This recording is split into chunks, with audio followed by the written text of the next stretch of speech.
আপনি কি একজন সৌদি আরব প্রবাসী? তাহলে আজকের ভিডিওটি আপনার জন্য। আজকের ভিডিও থেকে আমরা নতুন কিছু জানতে পারবো, নতুন কিছু শিখতে পারবো। সৌদি আরবে যারা রয়েছেন, বাংলাদেশে গিয়েছেন, যে কোনো কান্ট্রির হতে পারেন আপনি, শুধু বাংলাদেশ নয়। ছুটিতে গিয়েছেন, সেক্ষেত্রে চাচ্ছেন কফিল অথবা কোম্পানি পরিবর্তন করবেন। কতদিন পর আপনার কফিল অথবা কোম্পানি পরিবর্তন করতে পারবেন? ছুটিতে গিয়ে যদি আপনি না আসেন, সেক্ষেত্রে আপনার কফিল, আপনার ভিসা বাতিল করতে হবে, আকামা বাতিল করতে হবে কি না, কিংবা কোম্পানি আপনার ভিসা আকামা বাতিল করতে হবে কি না, সম্পূর্ণ বিস্তারিত বিষয় নিয়ে আজকে ভিডিওতে আলোচনা করা হবে। ভিডিওটি মনোযোগ দিয়ে দেখবেন, ভালো লাগলে অন্যকে দেখার সুযোগ করে দিবেন। আসসালামু আলাইকুম রহমতুল্লাহি ওয়া বারাকাতুহু। সবাইকে স্বাগত জানাচ্ছি প্রবাসী জানার নতুন আরেকটি তথ্যমূলক পেজের ভিডিওতে। সৌদি আরবে বর্তমানে শত শত প্রবাসী আছেন, ছুটিতে গিয়েছেন। অনেকে দেখে গিয়েছে আপনার কফিল ভালো নয়, কোম্পানি ভালো নয়, কিংবা নতুন একটা কাজ, নতুন একটা জায়গা, পজিশন আপনি তৈরি করেছেন, ছুটিতে গিয়েছেন, আপনি চাচ্ছেন এই কফিলের মাধ্যমে অথবা কোম্পানির মাধ্যমে আর ফিরে আসতে নেই। এখন যাচ্ছেন নতুন বিষয় আসবেন, সেক্ষেত্রে আপনার কতদিন বাংলাদেশে ওয়েট করতে হবে, কতদিন পরে আপনি সৌদির মধ্যে প্রবেশ করতে পারবেন? এ ধরনের নানান প্রশ্নমুখী প্রবাসীরা হয়ে থাকেন। এমনকি শত শত প্রবাসীরা আমাদেরকে মেসেঞ্জারে, ইনবক্সের মধ্যে, ফোনের মধ্যে জিজ্ঞাসা করেন, বাংলাদেশ থেকে ইমোতে ফোন দেন, ভাই আমি এখন বর্তমানে ছুটিতে আছি, আবার ফিরতে যাচ্ছি, কফিল পরিবর্তন করব, কোম্পানি পরিবর্তন করব, সেক্ষেত্রে আমার কতদিন পর্যন্ত ওয়েট করতে হবে?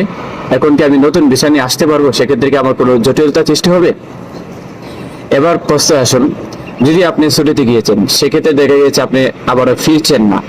অনেকেই দেখা গিয়েছে অসুস্থতার কারণে বা কফিল পরিবর্তন করবেন, কফিল ভালো নয়, কোম্পানি ভালো নয়, সেক্ষেত্রে আপনি চাচ্ছেন নতুন বিষয়ে আসবেন। সেক্ষেত্রে কি আপনার কফিল অথবা কোম্পানি আপনার ভিসাটা ক্যান্সেল করবে, কিংবা আকামা ক্যান্সেল করবে? তার কি ক্যান্সেল করা প্রয়োজন, তো নাকি যাওয়া যাতে সিস্টেম অনুযায়ী এটা পরিবর্তন হয়ে যাবে? মানে সৌদি আরবে যারাই রয়েছেন, ছুটিতে গিয়ে আবার ফিরতে পারবেন, তাতে কোনো সমস্যা নেই। জাওয়াজাতের যে সিস্টেমটা, জাওয়াজাতের নিউজটুকু জানানো হচ্ছে। যারা আরবি বুঝেন, এই লেখাগুলো ভালো করে ফলো করলে বুঝতে পারবেন। সৌদি আরবে যদি কোনো কর্মী বাংলাদেশে গিয়ে আবার ফিরতে চায়, কফিল পরিবর্তন করতে চায়, ভিসা পরিবর্তন করতে চায়, আকামা পরিবর্তন করতে চায়, সেক্ষেত্রে তার ছুটির মেয়াদ 60 দিন অতিবাহিত হওয়ার পর সে যে কোনো মুহূর্তে সৌদি আরবে প্রবেশ করতে পারবে। তার জন্য কফিল অথবা কোম্পানি তার ভিসা আকামা ক্যান্সেল করতে হবে না। এটা অটোমেটিকলি জাওয়াজাতের সিস্টেম অনুযায়ী তার নামটা, তার ভিসাটা, তার আকামাটা ক্যান্সেল হয়ে যাবে। এটা কোনো কফিলের অনুমতি লাগবে না, কোম্পানির অনুমতি লাগবে না। নতুন বিষয় সে যে কোনো মুহূর্তে আসতে পারবে, তবে শর্ত হচ্ছে 60 দিন অপেক্ষা করা লাগবে। সুস্পষ্টভাবে বলা হচ্ছে, জাওয়াজাতের যে নিউজটুকু, আপডেটটুকু আপনারা দেখতে পাচ্ছেন স্ক্রিনের মধ্যে।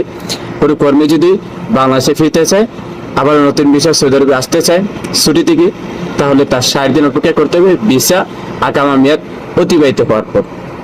এখন প্রশ্ন জাগতে পারে, যদি আপনি 2 মাস ছুটি কাটিয়ে পর আসেন নাই কোনো কারণে, সেক্ষেত্রে দেখা গিয়েছে কফিলের সাথে সমঝোতা ভালো, কফিলের সাথে সম্পর্ক ভালো, কফিলও ভালো, কোম্পানি ভালো, কিন্তু সে জানেন আপনার ভিসার মেয়াদ শেষ হয়ে গেছে, অথবা আকামা মেয়াদ শেষ হয়ে গেছে, ছুটির মেয়াদ শেষ হয়ে গেছে, সেক্ষেত্রে চাইলেও আপনাকে কফিল আর নিয়ে আসতে পারবে না এই ভিসা আকামা, তবে নতুন ভিসা নিয়ে আসতে পারবে। কারণ কফিল আপনার আকামা মেয়াদ বাড়াচ্ছে না, কোম্পানি আকামা মেয়াদ বাড়াচ্ছে না, কিংবা সিস্টেম জনিত অটোমেটিকলি আপনার নামটা ক্যান্সেল হয়ে গেছে। বর্তমানে জাওয়াজাতের সিস্টেম অনুযায়ী এখন নতুনভাবে আবারও আপনি সৌদি আরবে প্রবেশ করতে পারবেন, সেই ক্ষেত্রে নতুন ভিসা আসতে হবে। তবে কফিল চাইলে এটাকে আপনাকে পুরাতন ভিসা, পুরাতন আকামা নিয়ে আসতে পারবে না, মনে রাখবেন। অনেকে অসুস্থতার কারণে কিন্তু ফিরতে পারে না, বিভিন্ন সমস্যা, জটিলতার কারণে, ইত্যাদি কারণ হতে পারে। তবে 60 দিন অপেক্ষা করার পর যদি এরকম কোনো সমস্যার সম্মুখীন হয়ে থাকেন, 60 দিন পরবর্তীতে আপনি সৌদি আরব যে কোনো মুহূর্তে প্রবেশ করতে পারবেন।